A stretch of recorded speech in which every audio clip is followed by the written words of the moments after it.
আসসালামু আলাইকুম।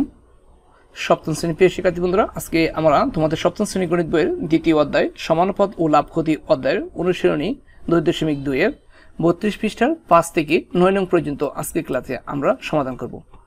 আমরা 5 থেকে 9 পর্যন্ত প্রত্যেকটি অঙ্ক সমাধান করে নিয়েছি। কিভাবে সমাধান করা হয়েছে এখন তোমাদেরকে ভালোভাবে বুঝিয়ে দেওয়া হবে। দেখো, 5 নম্বর যে অঙ্কটি বলা হয়েছে, প্রতিটি চকলেট 8 টাকা হিসেবে ক্রয় করে 8.50 টাকা হিসেবে বিক্রি করে 25 টাকা লাভ হলো। মোট কয়টি চকলেট ক্রয় করা হয়েছিল? অর্থাৎ একটি চকলেট 8 টাকা কিনে সে 8.50 টাকা হিসেবে বিক্রি করলে 25 টাকা লাভ হয়েছে। ঠিক আছে, তাহলে মোট কয়টি চকলেট ক্রয় হয়েছিল? তা আমরা দেখব একটি চকলেটে কত টাকা লাভ হয়। তো একটি চকলেট বিক্রি করলে লাভ হয়, আর অর্থাৎ লাভ হয় সেক্ষেত্রে বিক্রি মূল্য মাইনাস ক্রয় মূল্য। বিক্রি মূল্য হচ্ছে 8.50 আর ক্রয় মূল্য হচ্ছে 8, অর্থাৎ হচ্ছে 0.50 টাকা। একটি চকলেট বিক্রি করলে লাভ হয় 0.50 টাকা। তাহলে 25 টাকা লাভ হয়। আমরা লিখবো যে 0.50 টাকা লাভ হয় একটিতে, 1 টাকা লাভ হয় 0.50 ভাগের একটিতে, অর্থাৎ 25 টাকা লাভ হয় অবশ্যই বেশিতে। সেক্ষেত্রে প্রিয় শিক্ষার্থী বন্ধুরা, আমরা যদি 25 সাথে 1 গুণ দিই তাহলে 25 হবে, আর 0.50 এখানে বসে নিলাম। এটা কীভাবে 50 হয়েছে? আমরা উভয় পক্ষকে কী করেছি, 100 দ্বারা গুণ দিয়েছি। 100 দ্বারা গুণ দিলে 50 আসবে। সেটা তোমাদেরকে একটু দেখিয়ে দিচ্ছি যে এটা অর্থাৎ যদি তোমরা 25কে 0.50 দ্বারা ভাগ দাও তাহলে কিন্তু 50 আসবে ক্যালকুলেটরের মাধ্যমে, যেহেতু তোমাদের ক্যালকুলেটর এলাও আছে। তারপর আমরা দেখে দিচ্ছি এই দশমিকের পর 2 ঘর আছে, এই জন্য অভিপক্ষ দশমিকটা তোলার জন্য 2 ঘর যেহেতু আছে তাহলে 100 দ্বারা গুণ দিতে হবে। তাহলে 25 আমরা 25 লিখে নিব।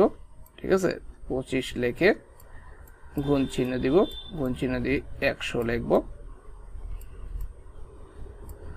আর তারপরে আর নিচে 0.50কে 0.50কে আবার 100 দ্বারা গুণ দিব।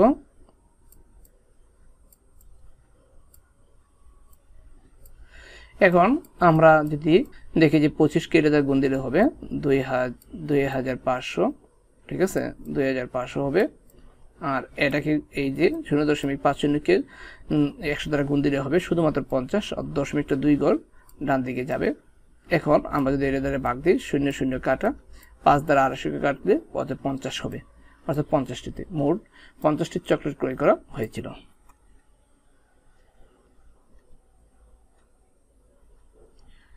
ছয় নম্বর অঙ্কটি বলা হয়েছে, প্রতি মিটার 125 টাকা দরে কাপড় ক্রয় করে 150 টাকা দরে বিক্রি করলে দোকানদার 2000 টাকা লাভ হয়।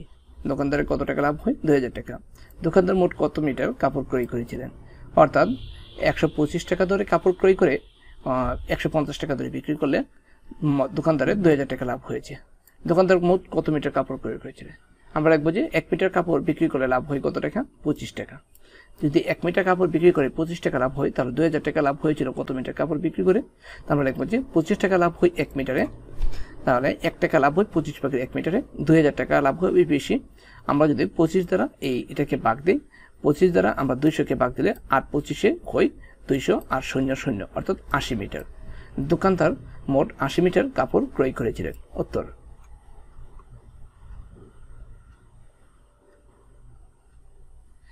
তারপর কি শিক্ষার্থী বন্ধুরা, 7 নম্বরে দেওয়া আছে, একটি দ্রব্য 190 টাকায় ক্রয় করে 175 টাকা বিক্রি করলে শতকরা কত লাভ বা ক্ষতি হবে?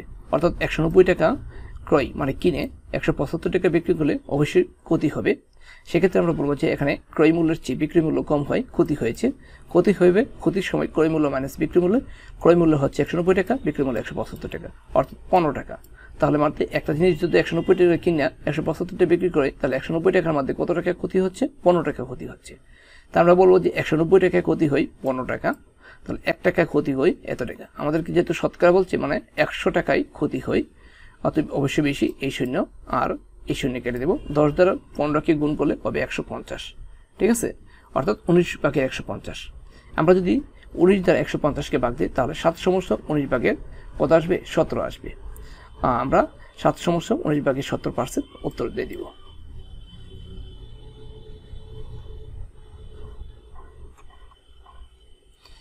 8 নম্বর যে অঙ্কটি বলা হয়েছে, 25 মিটার কাপড় যে মূল্যে ক্রয় করে সেই মূল্যে 20 মিটার কাপড় বিক্রি করলে শতকরা লাভ বা ক্ষতি হবে। লাভ বা ক্ষতি কত হবে? কত লাভ বা ক্ষতি হবে? অর্থাৎ এখানে মূল্যটা দেওয়া নেই, অর্থাৎ 25 মিটার কাপড় যে মূল্যে কিনে আবার সেই মূল্যে 20 মিটার কাপড় বিক্রি করলে, অর্থাৎ 25 মিটার কাপড় যদি 200 টাকা কিনে আবার 20 মিটার কাপড় 200 টাকা বিক্রি করছেন, ঠিক আছে, তাহলে অবশ্যই 5 মিটার কাপড় লাভ হয়েছে। সেক্ষেত্রে আমাদের বলছে কত শতকরা লাভ বা ক্ষতি হবে। আমরা মনে মনে বলবো যে মনে করি কাপড়ের ক্রয় মূল্য 100 টাকা, তা 25 মিটার কাপড়ের ক্রয় মূল্য যদি 100 টাকা হয়, 1 মিটার কাপড়ের ক্রয় মূল্যটা হবে অবশ্যই 4 টাকা। আবার 20 মিটার কাপড়ের বিক্রি মূল্য 100 টাকা বলা হয়েছে, অর্থাৎ ক্রয় 25 মিটার কাপড়ের ক্রয় মূল্য হচ্ছে, অর্থাৎ 20 মিটার কাপড়ের বিক্রি মূল্য সমান, ঠিক আছে। তাহলে 20 মিটার কাপড়ের বিক্রি মূল্য হচ্ছে 100 টাকা, 1 মিটার কাপড়ের বিক্রি মূল্য 20/100 অর্থাৎ 5 টাকা। তাহলে আমরা দেখতে পাচ্ছি যে অবশ্যই লাভ হয়েছে। সেক্ষেত্রে ক্রয় মূল্য অপেক্ষা বিক্রি মূল্য বেশি, তাই লাভ হয়েছে। লাভের সময় আমরা বিক্রি মূল্য মাইনাস ক্রয় মূল্য দেবো, অর্থাৎ 1 টাকা লাভ হয়েছে, অর্থাৎ 5 টাকায় লাভ হয় কত টাকা? 1 টাকা। আমরা লিখব 4 টাকা লাভ হয় কত? 1 টাকা। আমরা লিখবো 4 টাকা লাভ হয় 1 টাকা, 1 টাকা লাভ হয় এত টাকা, 100 টাকা লাভ হয় এত অবশ্যই টাকা, 4 দিয়ে আমরা 100কে ভাগ দিলে 25 টাকা, অর্থাৎ কত টাকা? 25 টাকা লাভ হবে। কত পার্সেন্ট? 25% লাভ হবে। আজকের ক্লাসের যে সর্বশেষ অঙ্কটা 9 নম্বর অঙ্কটি দেওয়া আছে। প্রিয় শিক্ষার্থীরা, 5 টাকায় 8টি আমলকি ক্রয় করে 5 টাকায় 6টি ধরে বিক্রি করলে শতকরা ক্ষতি বা লাভ, শতকরা কত লাভ বা ক্ষতি হবে? অর্থাৎ 5 টাকায়, অর্থাৎ টাকায় 5 টাকায় 8টি আমলকি ক্রয় করে 5 টাকায় 6টি ধরে বিক্রি করলে শতকরা কত লাভ বা ক্ষতি হবে? দেখা যাচ্ছে লাভ হবে। সেক্ষেত্রে আমরা বলবো যে 8টি আমলকির ক্রয় মূল্য 5 টাকা হলে একটি আমলকির ক্রয় মূল্য 8/5 টাকা। 6টি আমলকির বিক্রি মূল্য 5 টাকা দেওয়া আছে, তাহলে একটি আমলকির বিক্রি মূল্য 6/5 টাকা। আমরা এখন দেখব কত টাকা লাভ হয়েছে। এটা একটু অন্য পেজে চলে গেছে। এখানে ক্রয় মূল্য অপেক্ষা বিক্রি মূল্য বেশি বলে লাভ হয়েছে।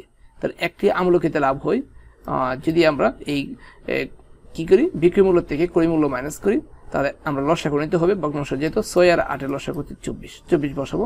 6 দ্বারা 24কে ভাগ দিব, 6 দ্বারা 24কে ভাগ দিলে 424 4 আসবে। এই 4 ভাগফলটা দ্বারা উপরে যে লব আছে লবটাকে গুণ করবো, 4 5 20। বিয়োগের বিয়োগ চিহ্নে বসাবো। 8 দ্বারা 24কে ভাগ দিয়ে 3 আসে, 3 দ্বারা 15কে গুণ করলে 5কে গুণ করলে 3 5 15। এখানে প্রিয় শিক্ষার্থী বন্ধুরা এখানে 1 হবে, 3 5 15, এখানে 1 হবে, ঠিক আছে।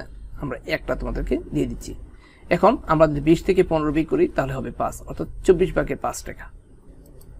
তাহলে প্রিয় শিক্ষার্থী বন্ধুরা আমরা বলতে পারি এত টাকায় লাভ হয়। অর্থাৎ এখানে 8/5 কোথা থেকে আসলো? দেখো, 8/5 হচ্ছে এই যে ক্রয় মূল্যটা। আমরা যদি 8/5 টাকাটায় ক্রয় করে লাভ করছি কত টাকা? এই যে 24/5 টাকা, ঠিক আছে। অর্থাৎ আমরা এত টাকাটা ক্রয় করে, অর্থাৎ 8/5 টাকায় লাভ হয় কত? 24/5 টাকা। তাহলে শতকরা লাভটা কত হবে সেটা বের করবো। আমরা এটা একটু মুছে গেছিল। তাহলে 1 টাকায় লাভ হয়, আমরা এই যে 24/5কে কিন্তু 8/5 দ্বারা ভাগ দিব, এটা কিন্তু উল্টায় গেছে। আমরা যদি এই ভগ্নাংশ দুইটি ভাগ করার সময় দ্বিতীয় ভগ্নাংশটিকে উল্টায় গুণ করতে হয়।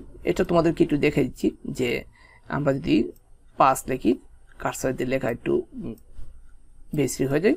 দেখো, এখানে ভাগ চিহ্ন হবে, ভাগ চিহ্ন হয়ে এটা কিন্তু ভাগ হবে এটার সাথে, ঠিক আছে। অর্থাৎ 5/8। দুইটি ভগ্নাংশে ভাগ করার সময় দ্বিতীয় ভগ্নাংশটাকে উল্টায়া গুণ করাই হচ্ছে ভাগ। তার মানে আমরা 5 দিব, গুণ দিব, এই 8কে আমরা উপরে নিয়ে যাব, উল্টাবো, আর 24 দিব, তারপরে আমরা গুণ চিহ্ন দিয়ে 5কে আমরা নিচে নিয়ে যাব, ঠিক আছে। আশা করি বুঝতে পারছো, এটাই হয়েছে। তারপরে প্রিয় শিক্ষার্থী বন্ধুরা আমরা কি করব, এটা লাভ করে দিলাম। 100 টাকায় লাভ হয়, অবশ্যই 20 হবে, 100 উপরে দিলাম। এখন আমরা যদি কাটাকাটি করি, এই পাশে আর এই পাশে কাটা, 8 একে 8, 3 8টা 24, অর্থাৎ 3/100 থাকে। আমরা 3/100 রাখলাম, 3 দিয়ে 100টাকে ভাগ দিলে হয় 33 সমস্ত 3/1 টাকা। তো লাভ হয়েছে 33 সমস্ত 3/1% টাকা। আজকে প্রয়োজন থাকলো প্রিয় শিক্ষার্থী বন্ধুরা, আসসালামু আলাইকুম।